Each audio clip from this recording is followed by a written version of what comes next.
السلام عليكم، اهلا بيكم معايا في فيديو جديد.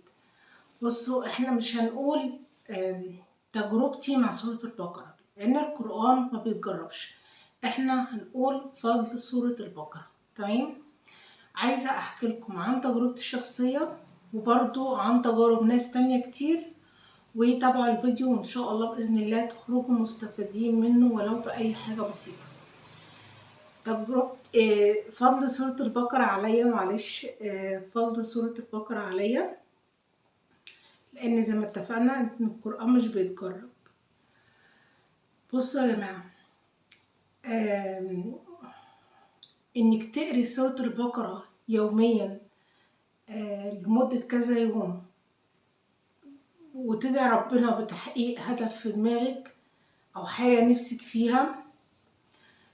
لو انتي مثلا تعبانة، لو انتي مثلا حاسة ان في حد حاسدك، لو انتي حاسه ان في حد عاملك سحر او عمل او اي حاجه، حاسه ان حد باصصلك في حياتك، حاسه ان نفسيتك تعبانه وقريتيها، بس يكون في نيتك ان ربنا ان شاء الله هيشفيكي او هيطلعك من اي مشكله انت فيها. يعني يكون عندك يقين وايمان بربنا كبير انك وانت بتقريها تبقي واثقه في ربنا ان هو ان شاء الله لو انت تعبانه هيشفيكي، لو انت عندك مشكله تطلعي منها، لو انت عندك سحر ان شاء الله تتخلصي منه، لو انت عندك حسد تتخلصي منه. تمام.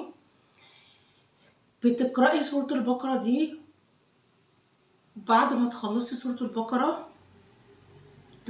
طبعا اول حاجه بتتوضي، بتصلي ركعتين. ماشي.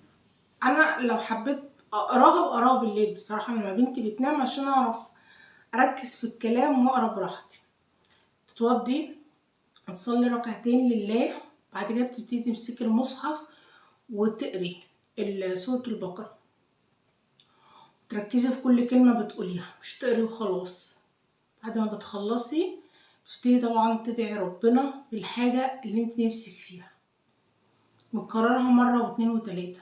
في ناس بتقدر ان هي تقراها مرة واحدة، في ناس بتقدر ان هي تقراها على مرتين، براحتك، بس المهم ان انت تقريها كاملة. عايزة اقول لكم اني انا كنت من فترة طويلة كنت نفسيا تعبانة جدا وما كانش معايا اطفال في البيت، فواحدة صاحبتي قالت لي ايه سورة الكلام ده كان من 4 سنين، من 5 سنين. قالت لي اقري سورة البقرة وادعي ربنا باللي انت نفسك فيه، وقالت لي لازم يكون عندك يقين وايمان بربنا ان هو ان شاء الله يحقق لك الحاجة دي، ولازم تقري سورة البقرة وانت بتركزي في كل كلمة. قالت لي كل الكلام اللي انا بقوله لكم ده. عملت طبعا زي ما هي قالت لي، وقالت لي لازم تبقي متوضيه ومصليه ركعتين اللي قبلها قبل ما تمسكي المصحف، تبقي لابسه لبس محترم، اسدال او اي طرحه، وتبقي قاعده تقري القران لاحترام، زي الصلاه برضو لما بنصلي باحترام القران لاحترام.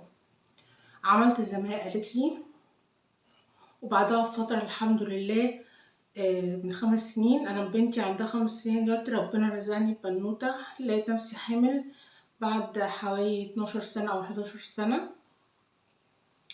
والحمد لله الحمد لله الحمد لله. شكرت ربنا طبعا، والحمد لله إن هو حقق لي حاجة كان نفسي فيها، وإن شاء الله بإذن الله أنا عندي إيمان ويقين كبير في ربنا إن هو يحقق لي كل حاجة أنا نفسي فيها برضه بإذن الله، إن شاء الله بإذن الله. فأنا بحكي لكم على اللي حصل معايا ده بالنسبة لموضوع الحمل وكده. في ناس صحابي كتير كانوا تعبانين وقروها وربنا الحمد لله شفاهم وشال عنهم الحمد لله لما قلت لهم عنه اعملوا كده. يعني في كمان حاجة حابة اقولها لكم. انا لما باجي اقرا سورة البقرة، انا مش بجيب المصحف واقعد اقرا عادي كده زي اي انسان عادي.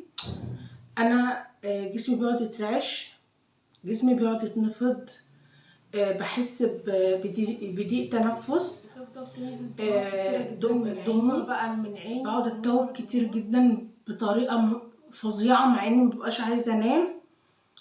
الدموع بتقعد تنزل من عيني كده لدرجه ان انا مبقاش شايفه الكلام قدامي. بعد ما بخلص طبعا قراءه ببص كده في المرايه بلاقي عيني حمرا دم. رجلي بحس ان انا رجلي بتنمل، انا مش بحس ان انا مش قادره اقف على رجلي بعد ما اخلص قرايه. بتعب جدا جدا جدا، مش بس كمان مع سورة البقرة، مع قراءة أي قرآن.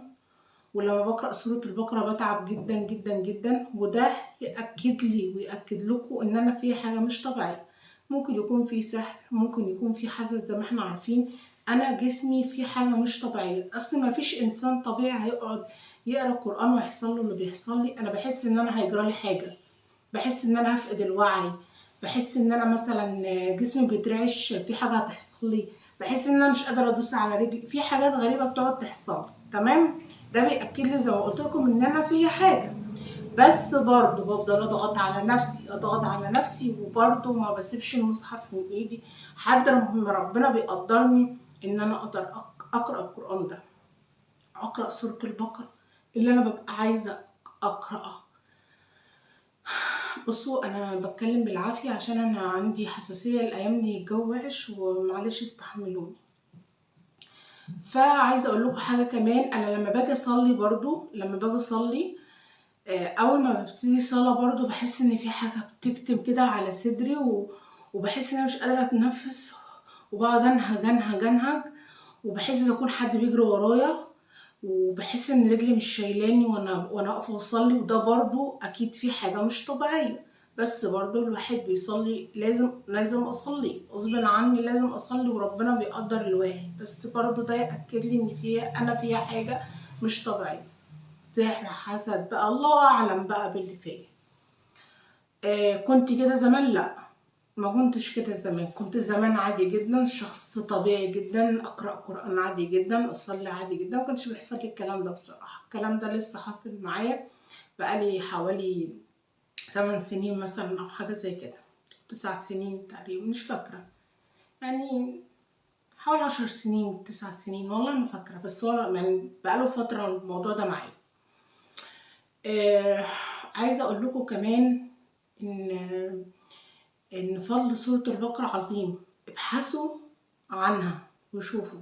قرآن ربنا كله حلو، قرآن ربنا كله حلو، بس عشان تحسي بطمأنينة وسكينة وهدوء في بيتك، سورة البقرة تقرأيها وتشغليها بقى على الشاشة في أي حاجة، المهم إن هي تفضل في التليفون، المهم إن هي تبقى شغالة في البيت. سورة البقرة تبقى شغالة في البيت.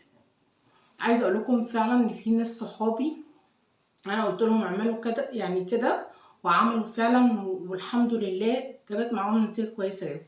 زائد بقى الاستغفار، ان انت تقفي، ان انت طول ما انت قاعده كده مش وراكي حاجه تقعدي تستغفري، بتغسلي المواعين وبتطبخي، استغفري ربنا كتير جدا، ولا حول ولا قوه الا بالله العلي العظيم، لا حول ولا قوه الا بالله العلي العظيم، طول ما انت واقفه. مره واحده قالت لي ان هي كانت مفيش حمل خالص، قعدت فتره طويله مفيش حمل، وحد قال لها استغفري ربنا كتير كتير كتير كتير.